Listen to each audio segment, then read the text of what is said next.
My name is Kevin Fernandez and welcome to my channel, Gamers Genie. Today we're going to be doing the 50 style card drafting game, Food Chain Magnate. This 2 to 5 player game designed by Joran Dauma and Joris Versigna and published by Lucky Duck Games. You're an up and starting entrepreneur starting their own food chain, selling pizza, burgers, beer, some Coke, and a little lemonade. But you gotta get started by hiring staff, marketing people, and as well as other assorted people to help you out in trying to make your dream become a reality. Will you be able to be a successful restaurateur, or unfortunately will you be claiming bankruptcy? Find out as we go to the table and learn how to play Food Chain Magnate. Lay out the employee milestone cards according to they have in the rulebook, as I have done. Create a map by randomly selecting map tiles, rotating each tile randomly and placing it in a grid. The number of map tiles used depends on the number of players. We are setting up for a 2-player game, so I set it up for a 2-player map. Place $50 times the number of players of money into the bank pool. Use a practical set of small bills, as I have done. Put the rest of the money back into the box for now. Players do not get any money at the start of the game. Each player chooses one restaurant chain available, receives a CEO, and 3 restaurants and a set of 3 bank reserve cards. So you get $100, $200. Collect the turn order markers of the chosen restaurant chains and shuffle them. So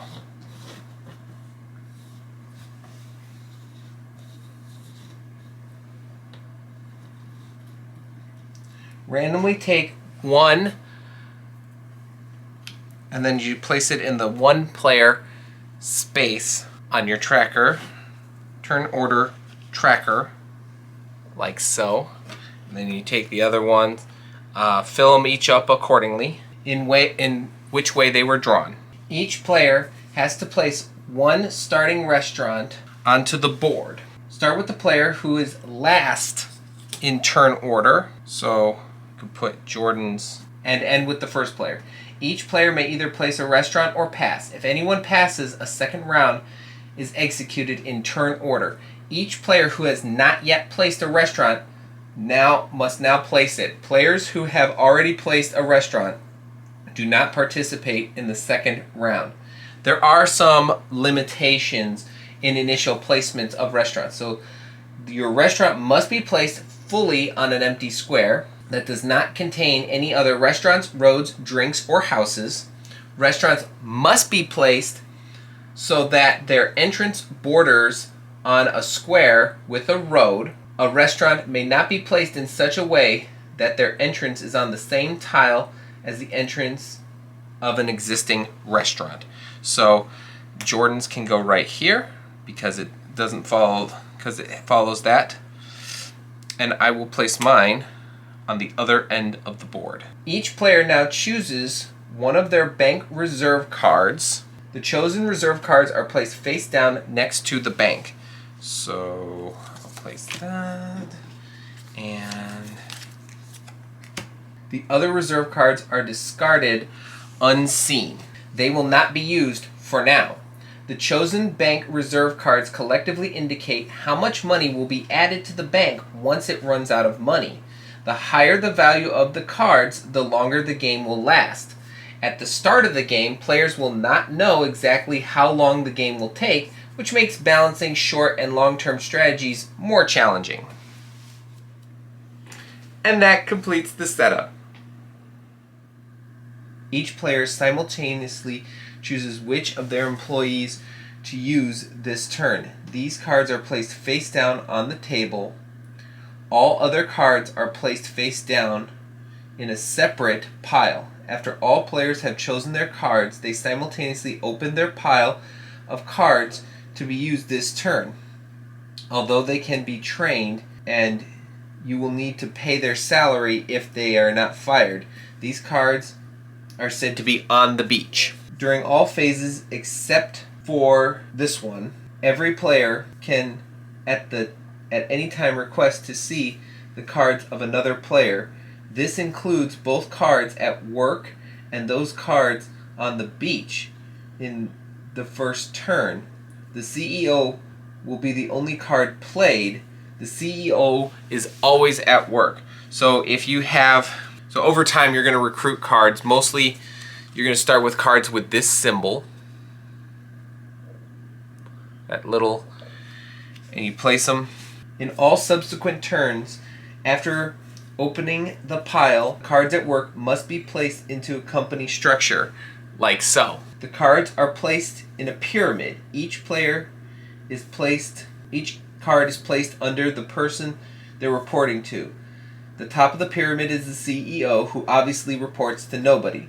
The company structure always contains the CEO. The CEO can have up to 3 cards reporting to him. This is indicated by the 3 slots on his card. The cards reporting to the CEO can be other normal staff, like the ones I just played, or managers. And managers always usually are this kind of card, just like your CEO. Each manager can have between 2 to 10 people reporting to him, as indicated by the number of their slots. So as you can see, this management trainee has 2 slots. And if you keep promoting, you can eventually get an executive vice president, which, as you can see, has at least 10 people reporting to him. Cards reporting to a manager can only be normal employees, not managers. If a player has inadvertently placed more cards than can fit into the company structure, all cards except the CEO are placed on the beach, and the player has to play their turn with only the CEO. After the bank reserve cards have been opened, CEOs may gain or lose slots. The extra slot can be used for normal staff or managers. You can use a reserve card to indicate the new number of CEO slots. So, if we open up our reserves, say we have only 2 slots left, just fold it over like that. In order of business, players choose their position on the turn order track.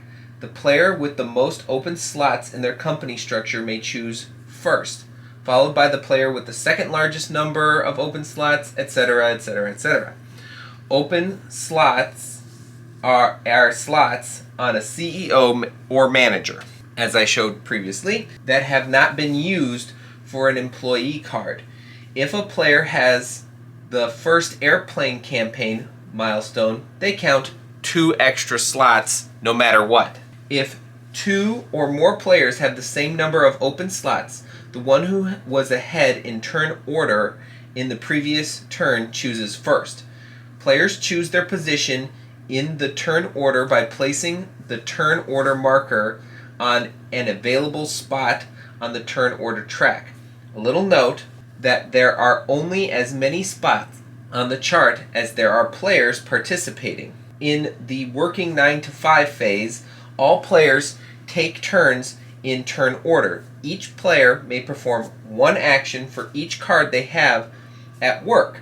So, I can hire another person.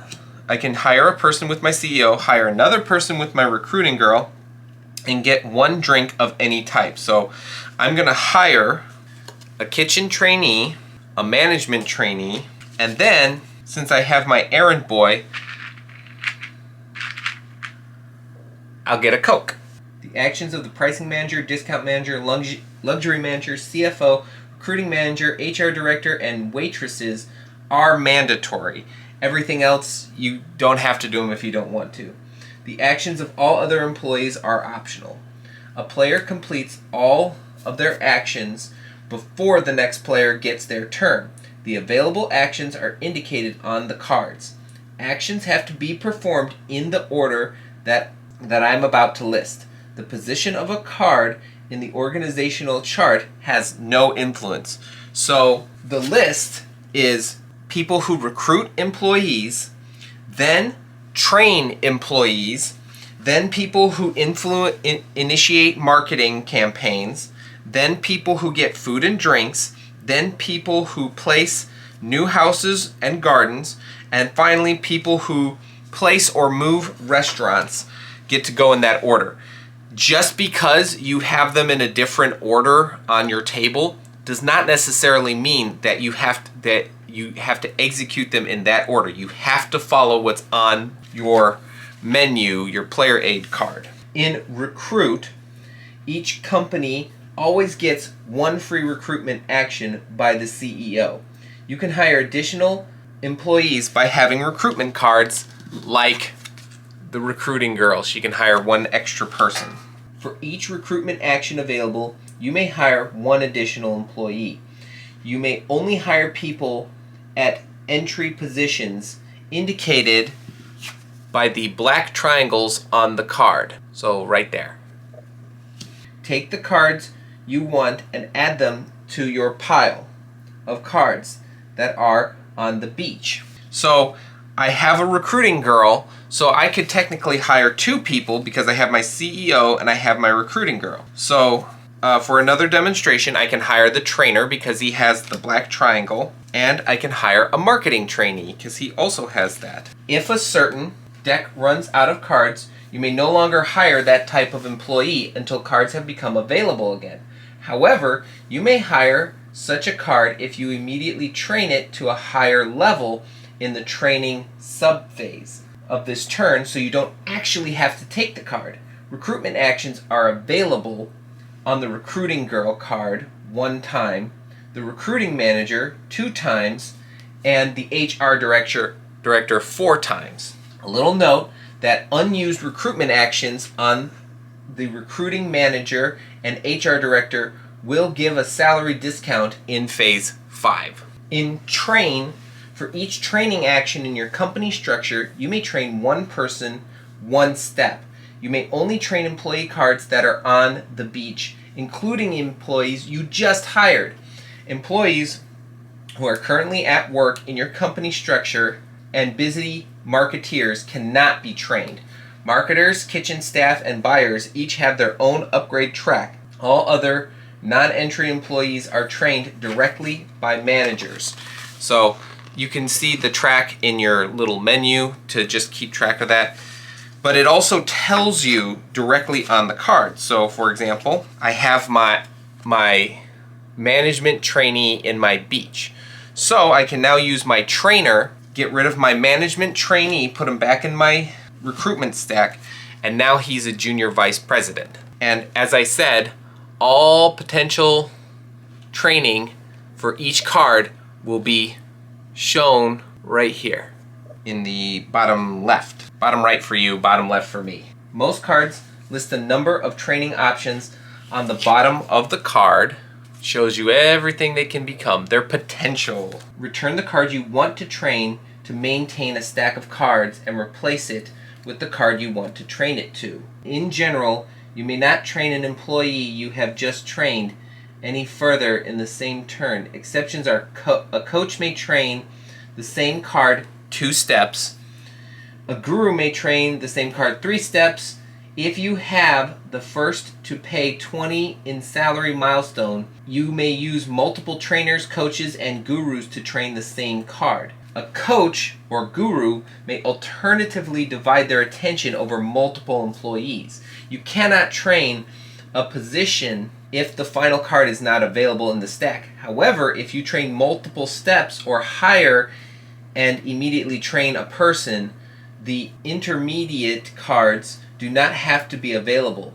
You may only have 1 copy of each card if they have the 1 times symbol. So you can only have 1 card, such as like the executive vice president, if it has that symbol down in the corner. For each marketer in your company structure, you may place a marketing campaign on the board. Depending on the type of marketer, you may place either a billboard, a mailbox, an airplane, a radio campaign. The marketer also indicates a certain specific range of maximum duration. After you place the campaign, you have to choose what you want to advertise. So, since I only have a trainee, if I had him out, say have my junior vice president, I can now put a busy token on my marketer, place, and then I take, since the duration is 2, I take 2 Coke bottles and place them on my sign to advertise that I am selling Coke. Each marketer has a certain range. For example, the marketing trainee has a range of 2. This means that he can place billboards on his own tile, which would be this one, an adjacent tile, or a tile 2 steps away. So I could place a billboard all the way over here. All connections must be by road and start at a restaurant entrance. You can freely choose which of your restaurants the marketer starts counting range from. Brand managers and directors are not limited by range. They can place campaigns in areas that they cannot reach. That is because they use airplanes and radio towers. But when they place a billboard, mailbox, or radio, it still has to be placed adjacent to a road. The text on the marketer card states the maximum duration of a campaign that the marketer can initiate. The minimum duration of a campaign is 1 turn. Billboards, mailboxes, and radios must be placed on empty squares on the board. They must connect to the road used to reach the tile. If a marketing campaign spans multiple tiles, only one of the squares adjacent to the road needs to be in range by the marketer. The marketing tile itself has to be in range, not just the road used to get there. Airplanes, when you play them, must be played on the side of the board. You place it here, or there, or over here, just as long as it's on the side. Airplanes do not have to be connected to a road and are not affected by range. The available airplanes have a size of 1, 3, or 5 squares and must always be placed so that they fly over the corresponding number of rows or columns on the board. You are not allowed to place an airplane so it would fly outside of the board. It is allowed to place a marketing campaign in a location where it will not reach any houses. Just like a watch campaign can advertise either pizza, burgers, or any one type of drink. To indicate this, place wooden pieces of the advertised type on the campaign as advertising markers. The number of pieces should correspond to the duration of the campaign. So, brand managers, duration 4. After placing the campaign, put the marketer card aside and place a busy chip on it. The number of the busy chip should correspond to that on the marketing campaign. This indicates that the marketer card will be unavailable until the marketing campaign ends. The marketer will not take up a slot in your organizational structure when they're busy. A player has the first billboard placed milestone, which is this milestone right here. Marketing campaigns placed by that player will not end. To indicate this, place the campaign tile, flip it over onto its infinite mark. It should have that infinity symbol on it.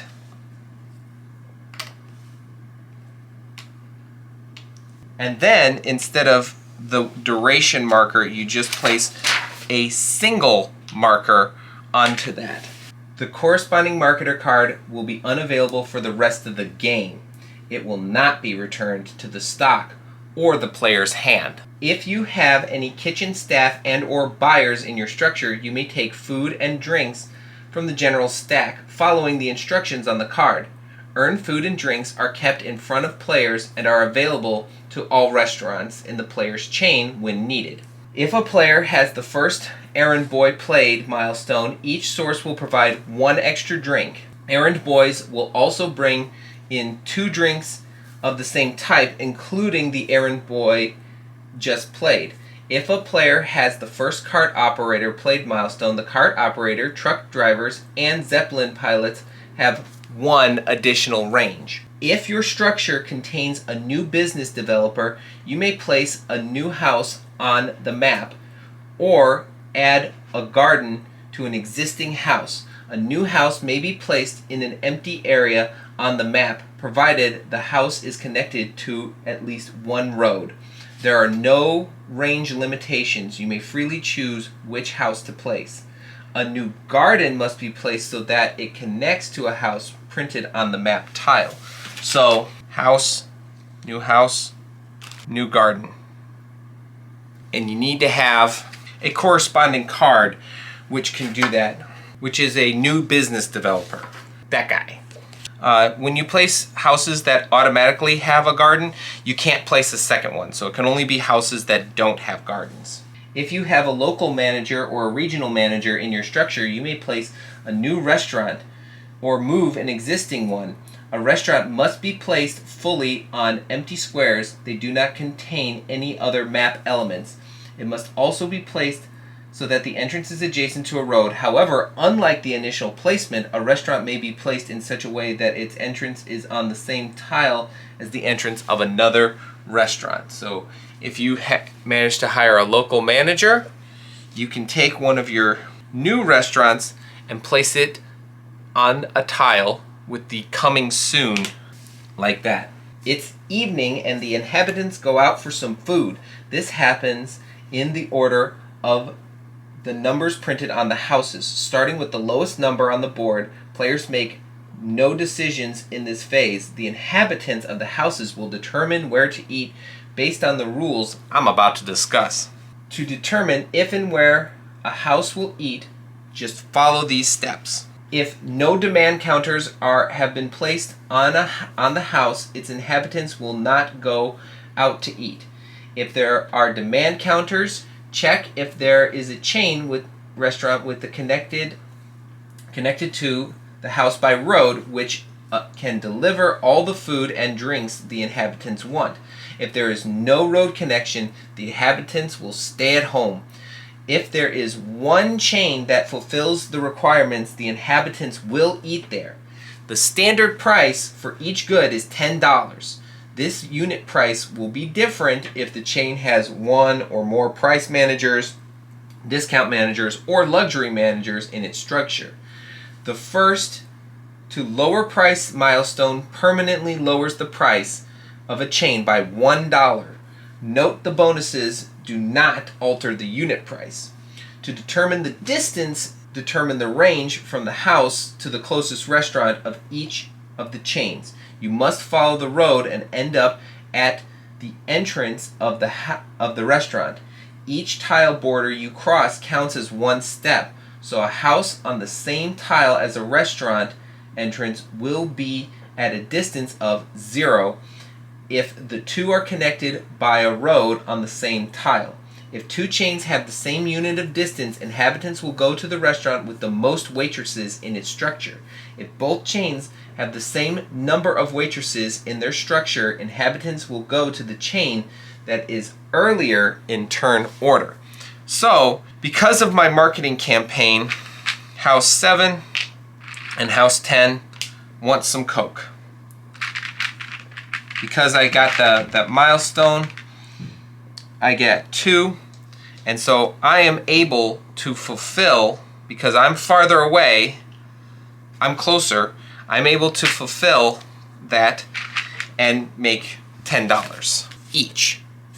So I got $20 from that. The chain which is chosen by the inhabitants must serve the food and drinks, discard the demanded counters from the house, and the identical markers from the chain's stock. The chain gets paid for each item it sells. Specifically, they get the unit price plus bonuses for milestones for each item sold.